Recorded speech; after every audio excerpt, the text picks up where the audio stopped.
Bah alors mon cochon, comment vas-tu? Ça va aujourd'hui? T'as vu, je fais mes petites balades là au bord des petites avenues, là Saint-Patrick. J'espère que ça t'a plu. Voilà, bah, je vais te remontrer un petit peu d'ailleurs. Tiens, tu vois, ici en fait, je suis sur les hauteurs de Lauzenesse. Tu sais, c'est le quartier où je vis, où je t'ai dit que je vivais. Donc voilà, là, on n'est pas loin de la station qui s'appelle James Boucher. Tu vois, mon cochon, j'aime bien cette petite avenue là, les Saint-Patrick. Regarde, j'aime bien parce qu'ici, tu sais, en Bulgarie, comme d'ailleurs en Europe de l'Est, on a beaucoup ici en Europe de l'Est, ils ont beaucoup de rues encore pavées, tu vois, et puis ils font des trams sur les. Et puis tu sais que les vieux trams qui passent et tout, c'est super joli. Il y a beaucoup de cachets, il y a beaucoup de charme. Et puis quand l'été revient, tu vois, il y a les arbres qui commencent à fleurir, tu as des parcs et tout ça, et c'est vachement joli, ça fait des avenues très jolies comme ça, mon cochon. J'espère que ça te plaît, mon vieux. Voilà, je te montre, vous avez vu les gars dans les vidéos, je vous montre un petit peu des fois, comme ça, des petits coins de Bulgarie, comme ça, pour essayer, tu commences à te pignoler un petit peu, à dire tiens, c'est pas mal la Bulgarie. Ah oui, mon cochon, on est bien en Bulgarie. Alors pour ceux qui me connaissent pas encore, mon vieux, bah oui, je vis en Bulgarie, tu vois, depuis maintenant 1 an, et puis moi je suis un petit peu adepte depuis quelques années de l'Europe centrale, d'Europe de l'Est plus particulièrement. J'ai vécu en Hongrie. Voilà, je connais pas mal d'autres pays, enfin j'ai fait beaucoup de voyages dans ma vie, donc franchement il y a même des pays où j'ai passé beaucoup de temps, ça pouvait peut-être même s'assimiler à de l'expatriation, parce que je suis resté quand même assez longtemps dans d'autres pays, mais en tout cas depuis que j'ai créé la chaîne, j'ai créé la chaîne quand je m'étais installé plus longuement en Hongrie, à Budapest, et puis aujourd'hui je vis à Sofia en Bulgarie, et puis c'est des pays que j'affectionne particulièrement, et cette chaîne, Mon Cochon, je te le rappelle, elle est faite pour vous donner peut-être envie, vous aussi, de vous expatrier, de kiffer la life. Et donc Mon Cochon, j'espère que voilà, cette chaîne te plaît, parce que j'ai envie d'insuffler aussi le virus de l'expatriation aux autres, de l'immigration si tu veux, on s'en fout, les mecs qui vont me dire oui mais t'es un immigré, mais oui je suis un immigré connard, qu'est-ce que j'en ai à branler? Donc si t'as envie d'être un immigré comme moi, tu vois, et ben Mon Cochon, tu vois, j'espère que cette chaîne te fait plaisir, tu vois, qu'elle plante la petite graine dans ton cerveau là. Je parle pour ceux qui ont un cerveau, hein. Donc Mon Cochon, tu vois, c'est sympa, j'essaye de te montrer un petit peu aussi comment je vis ici, et j'insiste quand même sur une chose, mon cochon, sur cette chaîne, et je l'ai dit depuis le début, attention, on parle expatriation, tout en restant dans un monde qui devient de plus en plus instable et difficile. Ceux qui vont s'en sortir, c'est ceux qui vont rester agiles, flexibles, mobiles, donc tout en restant agile, flexible, mobile, voilà. Ma devise, tu la connais mon cochon, hein, 2 slips de chaussettes, si ça tourne au vinaigre là où tu es, tu peux te tirer parce que tu as organisé ta vie, tes business, etc. D'ailleurs moi la flexibilité passe par l'entrepreneuriat en ligne, je gagne ma vie grâce au business en ligne, voilà, et puis j'ai des sociétés qui sont orientées vers l'international, donc ça permet vraiment de pouvoir justement t'organiser, quitter rapidement ton pays où tu t'es installé. Alors tu profites que du bon dans le pays où tu es, et puis si ça tourne mal, comme on l'a vu pendant la crise sanitaire et tout ça, ça a vraiment fait un déclic chez certaines personnes, là tu peux te tirer facilement, etc. parce que tu as organisé tous les pans de ta vie personnelle, professionnelle, de façon à pouvoir être agile, flexible, mobile mon cochon. Ceci étant dit mon cochon, je vais t'expliquer pourquoi moi je me suis tiré, et peut-être même un petit peu tard. Je te parle pas d'avoir fait des voyages comme un gland à Phuket, de m'être fait masser la rondelle, et puis d'être rentré en France pour aller au boulot le lundi matin comme un connard. Je te parle d'un moment de dire je quitte la France pour m'expatrier, pour immigrer ailleurs, pour partir ailleurs. Je l'ai fait un petit peu tard, je l'ai fait à partir de l'âge de 30 ans. Je voulais te dire pourquoi en même temps je trouve que c'est tard, et en même temps il est jamais trop tard pour vivre ses rêves, tu vois. Mais je pense que si vous êtes jeune et que vous regardez cette vidéo, plus vous êtes jeune, plus vous expatriez jeune, et plus c'est mieux c'est en fait. Je suis pas de la génération des milléniaux ou des machins, la génération Z ou je sais pas quoi, qui eux ont plus de facilité aujourd'hui avec le numérique, le digital et tout ça, et donc le message passe plus vite aujourd'hui. Internet a amené une révolution de l'information, et tout passe plus vite aujourd'hui avec YouTube. Tu sais, moi quand j'avais ton âge, mon cochon, quand j'avais 12 ans, ah tiens regarde, je te montre un peu, tu vois, regarde, c'est un petit tramway comme ça, ils sont un peu vieillots comme ça, tu vois. Alors celui-là ils l'ont un petit peu retapé, mais il reste vieux quand même, tu vois, c'est mignon hein, dans cette petite avenue, tu vois mon cochon. Et donc oui, je disais, moi tu vois, quand j'avais ton âge, j'avais 12 ans, mon vieux, enfin 12 ans, je sais pas, t'as pas 12 ans, enfin t'as certainement la taille de ton sexe, et c'est comme si c'était un enfant de 12 ans, à part ta petite bite mon cochon. Ce que je veux dire, c'est que tu vois, je sais pas, t'as 20 ans, 25 ans, tu regardes cette vidéo, ceux qui ont mon âge ou un peu plus vieux, ils le savent, c'est que nous les gars, quand on avait 16 ans ou 20 ans, Internet n'était pas développé. D'ailleurs, YouTube s'est vraiment démocratisé à partir des années, allez, je dirais 2012, 2013, 2014, c'est pas si vieux que ça. YouTube existait depuis 2006, mais je te parle de vraiment à commencer à exploser avec tout cet échange d'informations, de vidéos, de trucs, de mecs qui faisaient de l'expatriation, qui pouvaient partir. Donc nous on n'avait pas tout ça, tu vois. Donc la graine, elle mettait un peu plus de temps, tu vois, à se planter, tu vois mon cochon. Et donc forcément, moi j'ai quitté la France un petit peu tard, parce que aussi je suis d'une génération différente. Après il y en a qui sont partis avant moi et tout, mais c'était un peu plus route, c'est tout, hein. Après chacun, voilà, chacun a son degré de maturité, tout ça. Donc moi Moi, en France, j'étais rentré dans un schéma à la base, tu sais, bah alors tu commences ta vie 0 à 15 ans, bon là t'es rien, enfin t'es qu'un investissement pour la société là, tu vois, là tu vas à l'école, machin, tu te branles, tu te pignoles, puis en fait ils investissent sur toi, l'éducation investit sur toi pour que tu deviennes un fifre du système. Je sais, je vois les choses comme ça. Il y en a qui vont me dire, mais non Julien, c'est pour ton bien, mais ta gueule. Mais non, c'est pour devenir un putain d'esclave de la société. On investit, l'école, l'éducation nationale, elle investit sur toi, et puis après, bah, tu vas leur ramener du PIB. Tu sais ce que c'est le PIB? Le PIB, mon cochon, c'est quand tu vas au boulot à 8h jusqu'à 17h, tu t'affales comme une merde sur ton canapé et t'as bossé pour un autre connard qui s'est fait du fric sur ton dos et qui lui se fait plumer par l'État qui lui prend son pognon aussi. Tu vois ce que je veux dire? Bon, si t'as rien compris à ce que je t'ai dit, mon cochon, ça veut dire qu'on investit sur toi pour que tu finisses un esclave du système. Donc de 0 à 15 ans, mon vieux, bah forcément, tu sers pas à grand chose. Bon bref, voilà, je vais pas te revenir sur mon parcours. Je vais pas commencer à te parler de mes premières branlettes. J'ai commencé tôt quand même. Je crois que j'avais 6 ou 7 ans que je sortais déjà mon sgeg un peu partout. C'était dégueulasse. Donc tu vois, mon cochon, 0 à 15, machin et tout. Scolarité à la con. Des trucs qui te font chier. Tu vois, ça t'emmerde. On te dit de faire tes devoirs, tes machins, tes trucs. Alors que tes parents, ils font tout l'inverse de ce que tu fais. On te fait plein de leçons de morale. Alors que tu vois que dans les gens, dans la société, ils font tout et n'importe quoi. Tu te rends compte que tout ça, c'est du pipeau. En fait, on vit tous, on fait tous dans une scène de théâtre. Bon, moi, après, à partir de l'âge de 15 ans, la famille a un peu explosé. Bon. Problème de picole, un peu, tu vois, quelques tartines qui partaient par-ci par-là, la caresse un peu ferme, tu sais comment ça tourne, mon vieux. Tu rajoutes à ça un problème d'argent, un surendettement en Banque de France, les parents surendettés, tu finis dans les quartiers HLM, tu te retrouves avec Mokhtar, Jean-Kévin qui se prend pour une racaille et des mecs qui ont un QI pas plus élevé qu'une sandalette. En plus, tu mets un petit tempérament sicilien, tu vois, margoulin, dans mon genre, et tu mélanges ça, tu fais un shaker, tu mélanges, qu'est-ce qui se passe? Eh ben, ça tourne au vinaigre, mon cochon, tu vois. Et donc, là, à 15 ans, bah, quand tout a tourné au vinaigre, je te raconte pas, là c'était open bar, mon vieux. De 15 à 20, là c'est complètement parti en couille. Là c'était voilà, j'ai fait pas mal de conneries, mon cochon, hein. C'était un petit peu tout et n'importe quoi, donc je restais quand même avec le mec et une bonhomie comme ça et tout, mais j'étais dans tous les mauvais coups, mon vieux, tu vois, donc ça pouvait vite partir en couille. Tu rajoutes à ça les bringues, les copains, les castagnes en sortie de boîte, tu vois, et là, forcément, à la fin, tu te retrouves un matin à te demander ce que tu vas faire de ta vie parce que t'es une merde. En plus, mon cochon, moi, tu vois, je me mélangeais un petit peu avec tous les milieux sociaux, c'est-à-dire que j'avais des potes de tous les horizons sociaux, sachant que moi, nous, on avait des gros problèmes. Je vivais après en quartier HLM avec ma mère et mes frères, enfin mon frère, hein, il y en a un autre qui était plus grand et parti, mais on se démerdait un peu comme on pouvait, on n'avait pas un rond, on était surendettés, donc tu tombes vite dans la petite magouille, les copains, tu sais, dans un quartier, bah tu sais ce qui se passe, mon vieux, hein, forcément. Il y a eu une période vraiment assez difficile, je vais pas rentrer dans le détail sur tout ça, on s'en branle, tu veux pas non plus que je te montre le résultat de ma coloscopie. D'ailleurs, on en a rien à foutre de ma life, ce que je veux dire, c'est que je te donne le contexte déjà pour te donner un petit peu d'espoir aussi, en tant que peut-être si tu te retrouves un petit peu dans mon parcours, de te dire, ah tu vois quand même, lui il était con comme un balai, et puis il a réussi à se tirer, et puis à faire sa life à l'étranger, tu vois. Et je pense, mon cochon, c'est parce que aussi j'avais eu ce parcours que j'ai cherché à m'échapper un peu, tu vois. C'est-à-dire que je savais que si je restais dans cette ambiance, soit je finissais en tôle, soit je finissais alcoolique, soit je finissais drogué, soit je finissais, tu vois ce que je veux dire, soit je finissais un mec qui se rangeait dans le système mais qui aurait été malheureux et puis qui aurait certainement foutu sur la gueule de sa grosse. Attends, mon cochon, non, parce que là, tu vois, j'allais partir en couille. Tu rajoutes à ça, t'es un esclave. En plus, t'as vu ma tête, je m'appelle Julien, je suis un caucasien blanc. Donc, tu vois, en France, toi, tu dois fermer ta gueule. En fait, tu dois juste bosser. T'es un peu le mec qui rentre dans le système, qui finit en classe moyenne, comme ça, qui rentre avec son petit Renault Kangoo, qui est là, ça va, Gérard, tu vois, qui va au boulot comme un gland tous les matins, qui a sa petite paix et qui emmène ses gamins à Disneyland, qui se fait chier dans sa vie de con, tu vois, et qui le soir doit baiser sa grosse et qui est là, mais merde, mais qu'est-ce que je fous, putain, je suis de merde. Attends, mon cochon, prends pas au sérieux ce que je te dis, parce que tu sais, il y en a pas mal, ils vont se dire, mais comment ils voient la vie, c'est horrible. Non, mais je caricature, mon vieux, on rigole, tu vois, faut se marrer un peu. Non, mais tu vois, il y a pas mal de glands, ils sont là, l'autre il regarde ses gosses, il a, mais putain, mais qu'est-ce que j'ai fait? En plus, il y en a un qui est énorme là. Ah, mais merde, j'en ai deux en fait, non, mais l'autre il est laid en plus, t'as vu, il a une gueule là. Après, le mec il se tourne vers sa femme, là il parle même plus, tu vois. Là, il regarde sa femme, il a la goutte, il commence à tomber, il se dit, putain, je l'ai connu, c'est quoi, 40, 50 kilos aujourd'hui, il est peut-être une tonne et demie. Mais t'es devenu un énorme porc en fait. Bon, c'est vraiment cochon, donc là je te dépeins un peu le tableau catastrophique, mais tu vois, il y a pas mal de mecs qui rentrent dans un schéma de vie. Tu vois, moi je le sentais, je me disais, tu vois, vers la vingtaine, tu vois,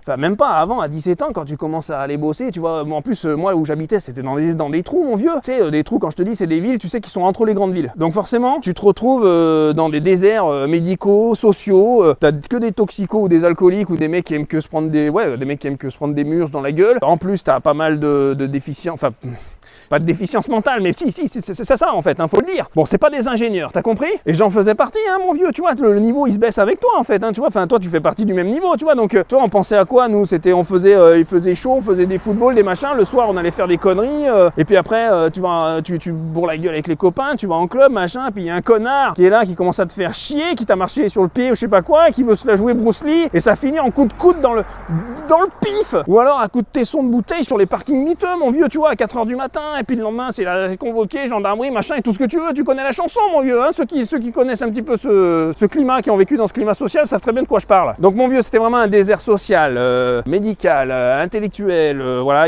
j'ai encore des potes là-bas, des mecs bien et tout, avec qui on se marrait, mais je dis pas que tout le monde était comme ça, mais je veux dire, on se tire vers le bas dans ces genres d'endroits, il y a rien, il y a pas de boulot, et quand il y a pas de boulot, il y a du chômage, voilà, les gens ils s'ennuient, ils se font chier, donc il y a de la friction, tu vois, il y a de l'action, mais ça peut vite tourner à la vinaigrette, tu vois, donc tu peux vite mal finir en fait dans ce genre d'endroit. Et donc à 17 ans, quand t'as arrêté l'école, moi j'ai pas le bac, j'ai rien, mon vieux, hein, tu vois, donc bah tu démarres la vie, tu rentres dans la vie active, et puis là on te dit, bah mon vieux, t'as rien, quoi, t'as pas de diplôme, t'as pas de truc, t'as pas de bagnole, t'as pas de machin, t'es un clochard, bah tu vas bosser à l'usine comme tout le monde.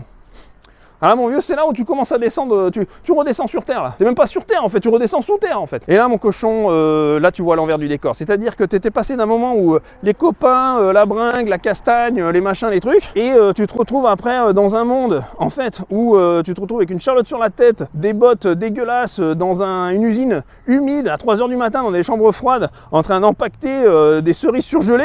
Putain, tu commences vraiment à te dire, mais c'est ça la vie en fait. T'es là, t'as envie de chialer, t'es là, mais merde, aidez-moi, faites quelque chose. Tu vois, t'es comme une merde et tu commences à comprendre l'échelle sociale. C'est-à-dire tu commences à comprendre qu'en fait, les plus malins dans ce monde, c'est pas celui qui va gagner à la bagarre ou le machin, où t'as pris pas mal de volets, tu vois, où t'as pris des branlées, j'en ai pris, tu prends des branlées, t'en mets à des mecs, ça part en couille, machin. C'est pas ça être fort, c'est pas ça être un homme fort. Être un homme fort, être un homme puissant, c'est être un homme qui réussit à comprendre l'échelle sociale, la pyramide, ceux qui bouffent sur le dos des autres en haut, tu vois. Plus tu montes dans la pyramide, plus t'es peinard, mon cochon, tu comprends? Et j'ai commencé à comprendre qu'en fait, en bas, j'étais une petite merde en fait. Tu fais partie des gueux qui font bouffer les castes sociales d'au-dessus en fait. D'ailleurs, tu vois, le monde de la petite délinquance, machin, de la jeunesse, tu vois, quand tu fais des conneries et tout, il est bien moins difficile et brutal que quand tu rentres dans le monde de la vie active, tu vois, du travail. Le monde du travail est d'une brutalité énorme. Quand t'as rien et que t'as démarré de rien et que tu as vécu dans un trou, c'est un désert, il n'y a pas d'emploi, il y a rien, il y a que des agences d'intérim de merde et tout ça. Quand tu te retrouves dans un milieu comme ça et que tu démarres de là, mais là c'est d'une brutalité énorme, mon cochon. Je voulais plus sortir de mon plumard, moi, après j'étais là, mais c'est ça la vie, tu vois. Alors après t'essayes de te dépêtrer, t'essayes de te démerder. Moi j'avais un peu mon bagou, donc je me démerdais, je faisais des petits boulots à droite à gauche, des trucs de merde. J'allais faire commercial, j'ai commencé comme ça un peu dans le commercial parce que moi j'idéalisais les mecs qui faisaient commercial en me disant bah ça me permettra peut-être de pas finir à l'usine, donc j'ai commencé comme ça, voilà, je me démerdais, tu sais, j'ai toujours été un petit peu,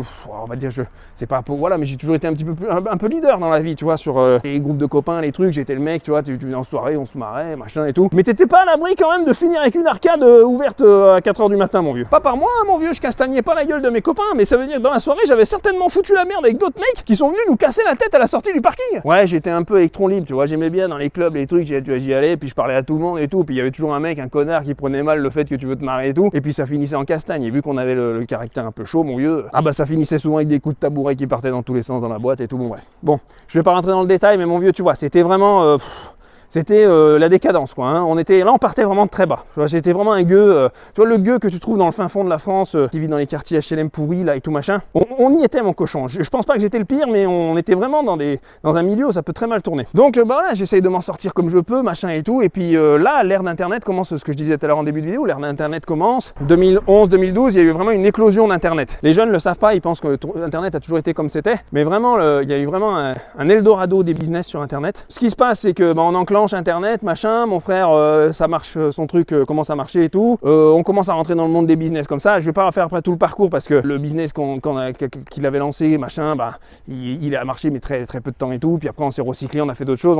On a commencé à se former là, l'entrepreneuriat. Je te parle de ça, mon vieux, il y a 10, 12, je sais pas, 12, 13 ans en arrière, tu vois. Là, ça date, hein, tu vois. Je sais pas, je vais avoir 24, 25 ans, on se lance dans le truc. Le temps qu'on se lance dans des affaires, que des trucs marchent, d'autres marchent pas, qu'on monte des startups qui coulent, qui machin. Tu vois, il y avait quand même, on avait de l'envie, on rentrait dans le tas, tu vois, on on n'avait pas peur, tu vois, quand tu viens de milieu comme d'où on venait. Quand tu as eu, parce que moi j'ai eu une période où on a eu jusqu'à 10, 12 ans, et puis une période où on a tout perdu, bah tu te rends compte que tout perdre, c'est pas si gravissime. Dans le sens où tu te fais des montagnes, et puis tu te rends compte que l'être humain, il s'adapte à tout, mon vieux. Tu vois, je me suis adapté à tous les milieux, les trucs, j'avais pas peur, tu vois, on n'avait pas peur de...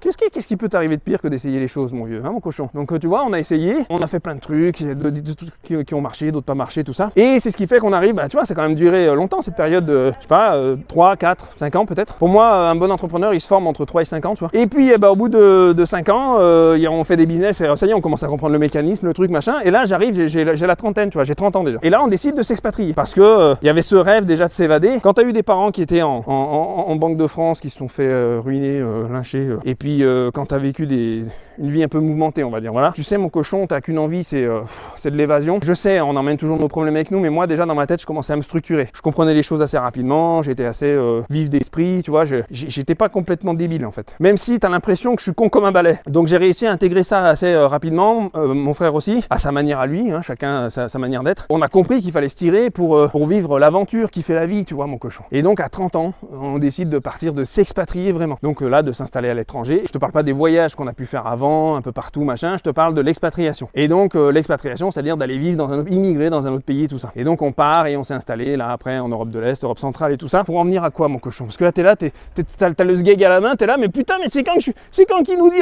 le final de tout ce merdier là? Je sais que t'as envie d'envoyer la mayonnaise, mon cochon, mais retiens-toi, j'ai pas fini. Ce que je veux te dire, la finalité des choses, mon vieux. Tu regretteras jamais d'avoir voulu vivre ce que t'avais vraiment envie de vivre au fond de toi. Il y a toujours un espoir, même si t'es au fond du trou, mon cochon, même si t'as vécu dans la pisse, je sais pas, que t'es moche, que t'as une petite bite. C'est pas grave d'avoir une petite bite, tu peux t'en servir en Europe de l'Est de ta bite. Même si t'as été dans le cas comme moi, par exemple, je sais pas, tes parents ont eu vraiment des déboires, il y a eu de l'alcoolisme dans la famille, du machin. Moi, je suis pas du genre, j'aurais pu très bien m'intérioriser et dire putain, mais tu vas faire le con là qui va dans les trucs de psychologue, dire mais je souffre, j'ai pris une clé à molette dans la rondelle. Putain, ça va m'avancer à quoi toutes ces conneries? À un moment, tu fais un travail sur toi. Alors je sais qu'il y en a, ils ont du mal à dépasser ça, mais à un moment, putain, on est des hommes, oh merde. Je sais qu'il y a des moments qui sont durs, il y a des moments où j'étais down, il y a des moments où j'étais au fond, il y a des moments, j'ai eu un passage de ma vie où j'ai fait une dépression, pour te dire, mon cochon. Je voulais plus me lever, je voulais plus rien foutre, je pensais qu'à bouffer des chocs à pic. Ça coûtait trop cher, en plus, j'avais pas un rond. J'étais une merde. J'ai eu des déboires sentimentaux, des embrouilles, des trucs, des embrouilles, je t'imagine même pas, des trucs, des gitans, des machins, enfin, c'était n'importe quoi, en fait. Et regarde, mon cochon, regarde aujourd'hui ce que je fais une chaîne YouTube, je kiffe ce que je fais, je suis entrepreneur, j'ai des business. Avec mon frère, on s'en est sorti, on a monté des business orientés vers l'international, on kiffe la vie, j'ai appris des choses, c'était dur, je connaissais rien, j'ai même pas le bac, mon cochon. Aujourd'hui, je fais des affaires avec des boîtes qui font des millions d'euros, je veux dire, c'est pas des conneries ce que je te dis, c'est pas pour faire machin truc, t'as bien vu, sinon je te montrerais du bling bling, des bagnoles, des Porsche, des machins, je m'en bats les couilles, moi, des Porsche. Je te dis juste que si je suis arrivé à faire ça, tu vois, si moi j'y suis arrivé, il n'y a pas de fatalité. J'ai entendu trop de gens qui étaient là, oui, mais parce qu'il a vécu une enfance. Mais qu'est-ce qu'on s'en bat les couilles que tu as vécu une enfance difficile? La vie, c'est maintenant. Toi, c'était toi dans le passé, mais ça ne définira pas qui tu seras dans le futur. Ça ne définira même pas qui ce sera là, dans la minute où tu arrêteras cette vidéo, mon cochon. Parce que tu as certainement peut-être vécu les mêmes choses que moi, pour certains qui regardent cette chaîne, et puis ceux qui ont un parcours plus classique, attention, il n'y a pas de bon ou mauvais parcours. Tant mieux d'ailleurs, c'est peut-être qu'ils ont une meilleure structure pour pouvoir affronter tout ça. C'est pas facile quand tu as des carences affectives, physiques, machin, ça partit en couille, quoi. Dans ta famille, ça a été complètement disloqué partout, ça peut être, il y en a, je sais que c'est, voilà, l'alcoolisme, la violence, le machin, le truc, on a tous eu des parcours comme ça, un peu chaotiques. Moi, j'ai eu un parcours vraiment, voilà, aujourd'hui, avec le recul, c'était chaotique, mon vieux, c'était n'importe quoi, tu vois. Donc, bon, bref, c'est pas pour autant aujourd'hui que tu vois, si moi, j'ai réussi à m'expatrier, à partir, à kiffer ma life, à avoir d'autres horizons, à m'organiser, à organiser ma vie de façon à rester agile, flexible, mobile et tout ça, et à monter mes business à l'international, à rêver ma vie, en fait. Tu vois, j'en rêvais de ce que je vis aujourd'hui. Quand je regardais Internet dans mon trou où j'étais, avant, il n'y avait pas Internet, mon cochon, tu vois, enfin, c'était pas autant démocratisé, et je voyais des mecs qui commençaient à voyager, à partir, à kiffer leur vie, à monter des boîtes, à être entrepreneur. Tu sais, je m'en faisais une montagne, je me dis, mais comment tu sais, moi, je suis une merde, en fait, tu vois, t'as tendance aussi à te dévaloriser quand quand t'as été un peu brisé à l'intérieur comme ça, t'as tendance à penser que t'es une merde, tu vois, que tu pourras rien faire, que tu n'y arriveras pas, alors qu'on a tous des capacités en nous, Si, t'as quelque chose, mon vieux, t'es en train de me dire, mais non, Julien, je suis une merde, oui, t'es peut-être une merde, c'est vrai, mais c'est pas à toi que je m'adresse, là, tire-toi, toi, je parle à d'autres mecs, là, oui, toi, par contre, là, toi, là, qui est là, comme ça, qui est tout gentil, là, qui est là, mais Julien, mais oui, mais je suis là pour t'aider, t'aider mon cochon. C'est à toi que je m'adresse mon cochon, tu vois. Je veux dire, on a tous tendance à se dévaloriser parce que c'est notre milieu social, environnemental qui a fait qu'on est comme ça. Et là, il va te rester quoi? Deux solutions. Tu sais, un jour, j'avais un pote qui m'avait dit une chose. J'étais là, je vais chez lui, on va en soirée, et puis j'étais pas oui, parce que des fois, je fais le con, mais j'étais pas, quand t'es pas bien dans ton environnement, enfin, quand t'es pas bien dans toi-même, en fait, plutôt, surtout, des fois, t'es pas bien, tu vois. Donc, je commence à lui dire, je m'épanchais pas trop sur mes problèmes de, voilà, mais là, tu vois, je lui dis, vite fait, je lui dis une bribe, je lui dis, voilà, je lui dis, ça va pas, j'ai pas la forme, tu vois. Lui, il me dit, Julien, si t'es pas bien, mon cochon, il m'a dit, tu sais, t'as deux solutions dans la vie. Soit tu vas de l'avant, ou alors tu te suicides. Tu comprends la métaphore, commence pas à aller te foutre en l'air, on va te jeter sous un 38 tonnes du gland. Ce qu'il voulait me dire par là, c'est que si tu restes dans l'entre-deux, si tu restes dans le milieu, si tu restes entre la prostration de ta souffrance, de garder ta souffrance, de ce que tu as vécu, de machin, et la peur d'aller de l'avant, tu vas rester bloqué dans un couloir, là, un étroit couloir, tu vois, où en fait, là, tu procrastines, tu fais plus rien, en même temps, tu ressasses tout ton passé, et en même temps, tu as peur d'aller de l'avant. Et ça, il y a beaucoup de gens, beaucoup de Français, je le vois, il y a beaucoup de gens qui sont dans ce schéma-là, et qui recyclent comme ça, qui recyclent ça pendant des années, ils vont voir les psychologues, les antidépresseurs, les machins, et ça vous aide pas, en fait. Vous êtes dans la merde, parce qu'à un moment, il faut agir. Et tu vois, ce gars-là, il m'a dit ça, il a eu raison, et en fait, comme ça, en une seconde, il m'a fait un déclic, cet enculé. Vu que sur le coup ça m'a énervé, déjà je lui ai mis un coup de tête. Mais non, je rigole, c'était mon copain, mon cochon, je vais pas lui mettre un coup de tête. Et je me suis dit, putain, il a une gueule de cul, mais il a raison ce con. Il avait raison parce qu'en fait, soit en fait t'es comme un gland à te prostrer, ou soit t'avances, mais ne reste pas dans le couloir du milieu, sinon c'est la dépression assurée. Et on fait quoi en fait? On fait quoi? On est là, on se morfond comme ça pendant des années. On est là, on se morfond pendant des années, on n'avance pas. On s'en branle mon cochon de ta dépression, on s'en fout de... tout le monde s'en fout d'ailleurs ta dépression. J'ai pris le taureau par les cornes, mon vieux. Et pour ceux qui étaient dans le même schéma que moi, c'était un peu chaotique. Essayez de construire, d'avancer, ne restez pas dans la prostration, essayez d'avancer, faites-le le plus tôt possible. Et à 30 ans, j'ai tout plaqué. Et je voulais te dire ça, mon cochon, on y vient, ça y est, tu vas pouvoir envoyer la mayonnaise. Je n'ai jamais regretté d'avoir quitté la France. Je n'ai jamais regretté d'avoir vécu mon rêve d'expatriation. Ça a été la plus belle chose de ma vie. L'expatriation, c'est la plus belle aventure que je vis de toute ma vie. L'expatriation, l'immigration, tout ce que tu veux. Tu vois ce que je veux dire? Tu prends tes valises, un jour, tu dis, je me tire. Mais, pour te dire à quel point j'étais pas si con que ça, j'avais vu d'autres mecs qui se barraient comme ça, qui allaient bosser comme des larbins dans les pays, là, Europe de l'Est, Chine, Asie, je sais pas moi, Amérique du Sud et tout. J'ai dit non, moi je ferai pas ça. Tu vois, avec mon frère, on a prévu le coup. On a réussi à se créer une structure entrepreneuriale de façon à pouvoir justement s'expatrier avec sécurité et de se dire putain, on va kiffer. Tu sais, je veux pas partir pour finir esclave. Tu vois, je veux partir pour me libérer de l'esclavagisme. Et en partant, en fait, on avait déjà ces structures autour de nous qui a fait qu'on peut aujourd'hui kiffer notre vie, faire ce que je fais aujourd'hui, faire des vidéos, bosser avec des boîtes à l'international, vraiment, mais kiffer la life. Et c'est la plus belle chose qui me soit arrivée. Si vous pouvez le faire avant, faites-le. Ne faites pas les idiots, ne partez pas dans un pays pour devenir esclave dans un autre pays, parce que ne crois pas, hein, en France, vous faites les 35 heures, les gars, quand tu vas dans d'autres pays, il n'y a pas de 35 heures, il n'y a pas de machin. Donc si tu es salarié, machin et tout, c'est peut-être mieux, tu vois, de rester en Occident, en France et tout. Mais si tu as un rêve d'expatriation, fais-le avec un projet business, à moins que tu veux vivre à la route, tu sais, ramasser des fraises en Pologne et tout, mais c'est pas mon délire, mon vieux, je te le dis. Après, chacun son truc, il y en a qui le font. J'ai rencontré des mecs d'ailleurs, l'autre fois on avait pris un bus, et des gens qui m'en parlaient, ils faisaient la Pologne, la Tchéquie, les machins. Ouais, tu vois, chacun son trip dans la vie, tu vois, c'est des gens, ils n'avaient pas besoin de beaucoup de matériel et tout. Moi, j'aime mon confort, je suis un fumier, ça se voit, ma gueule de cul, que je suis un fumier, non, tu le sens bien. Je suis une pourriture, donc forcément, j'avais besoin de ce confort matérialiste qu'on a en Occident. Je voulais kiffer la life un peu, tu vois, j'aime bien kiffer, me faire plaisir et tout. Ce que je veux dire, c'est que c'est un style de vie qui est différent et je voulais vivre celui-là. Je voulais en même temps kiffer à l'étranger et en même temps que ça m'apporte vraiment une flexibilité, une agilité, une mobilité, de pas être coincé dans un pays, un truc. Et aujourd'hui, vraiment, je peux m'offrir le choix de vivre dans plusieurs pays et c'est ce qui me rend heureux chaque jour que je me lève. Moi, j'ai trouvé mon bonheur en Europe centrale, en Europe de l'Est. Pour le moment, j'y ai fait un pied à terre et ça me permet tu peux voyager à droite à gauche. Tu vois, ça m'a offert vraiment des possibilités immenses. Et jamais je n'ai regretté d'avoir quitté la France parce que pour moi, ça devenait un pays qui était en difficulté, en décadence. Je pense que ça va s'empirer avec le temps et ça me faisait plus rêver. Tiens, regardez, qui c'est? Eh oui, on a rejoint Francis.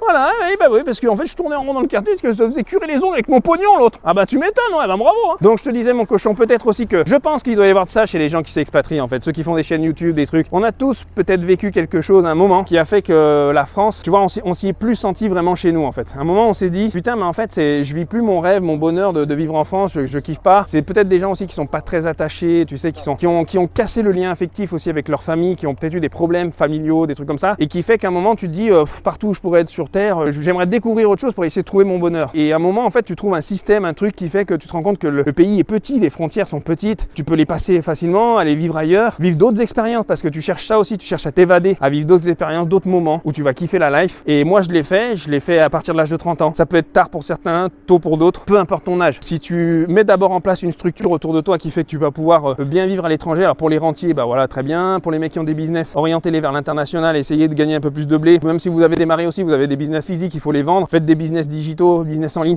Essayez d'atteindre cette quête. Si vous n'avez pas d'objectif, essayez au moins d'atteindre cette quête, de vous dire, cette quête, pas cette quéquette. Putain, mais tu es toujours en train de penser à ta bite. La quête de la liberté, c'est-à-dire qu'elle passe aussi par une structuration de ton environnement pour pouvoir justement assumer cette liberté. On te fera toujours payer le prix de cette liberté, tu comprends? Et cette liberté, elle a un prix. Il va falloir que, si tu te tires, il va falloir vraiment que tu mettes en place tout ça autour de toi. Donc, si t'as pas d'objectif aujourd'hui, à part regarder du porno et manger des chips, si tu as un autre objectif que ça, mon cochon, parce que ça, je suis fatigué là, tu me fatigues toujours. À ce moment-là, si tu n'en as pas d'objectif, bah, il faut vraiment que tu te focuses là-dessus, sur la structuration de ta vie, de façon à pouvoir t'offrir cette liberté d'expatriation, de découvrir le monde, d'aller vivre dans d'autres pays, de kiffer la life, parce que je te dis, la France n'est plus la France telle qu'elle était dans les années 80-90 pour nos parents qui ont vécu les 20-30 glorieuses là. Là aujourd'hui, vous êtes en train de vivre les 30 foireuses là. C'est plus le même trip, mon vieux. Il y a plein d'autres choses à voir ailleurs. Il y a peut-être, je dis pas que ça va pas très, tu sais, faut aussi régler tes problèmes intérieurs. Je veux dire, si t'es malheureux, si t'es quelqu'un de dépressif tout le temps et tout, c'est ce que je t'ai dit tout à l'heure, arrête de te morfondre. C'est brutal ce que je te dis, mais en même temps je sais que t'as pas envie de l'entendre parce que t'es un connard, parce que t'as été bercé comme moi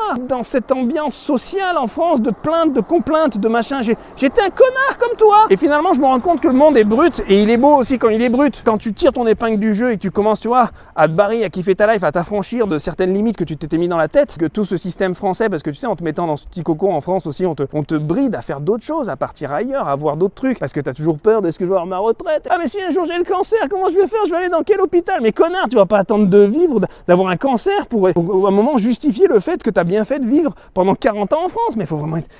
Franchement, j'en peux plus, moi. J'en peux plus de toi, tu vois, j'en peux plus de cette mentalité à la con, là. T'as des mecs qui vont attendre d'avoir 60 balais, d'avoir un cancer et de dire « Ah bah j'ai bien fait de rester en France parce que tu vois, je m'étais installé à côté du petit hôpital, là, puis mon cancer du fion, ils vont bien le guérir, tu vois, ouais, ils vont le guérir, tu vois, à coup de chimio, dans 6 mois, mon vieux, t'as rencontré Jésus-Christ, hein. » Si on te prend en charge, si on te donne trop de filets de sécurité, etc., tout ça, tu vas devenir dépendant de tout ça. Et en devenant dépendant de tout ça, tu brades un peu de ta liberté. Tu brades l'expérience de la liberté qui est fondamentale pour kiffer ta vie. Il n'y a rien de plus important que d'avoir une totale liberté dans ta vie, mon cochon. Un système qui est trop social, étouffant socialement, comme la France l'est malheureusement, ne te rendra pas heureux. Le petit schéma, crédit sur 25 ans, le kangou, le machin, les enfants à Disneyland et ta grosse qui fait la popote le dimanche là, bah ça, mon cochon, c'est de la merde. Je sais qu'il y en a qui vont dire mais si c'est bien, moi je suis bien, mais alors explique-moi pourquoi 80% des Français sont malheureux dans leur vie, dans leur boulot. Explique-moi. Il y a 80%, il y a 8 personnes sur 10 qui détestent leur boulot. Voilà, mon cochon. Bah moi j'ai voulu déjà me libérer de ça. Moi je voulais pas être dans le salariat, le truc machin,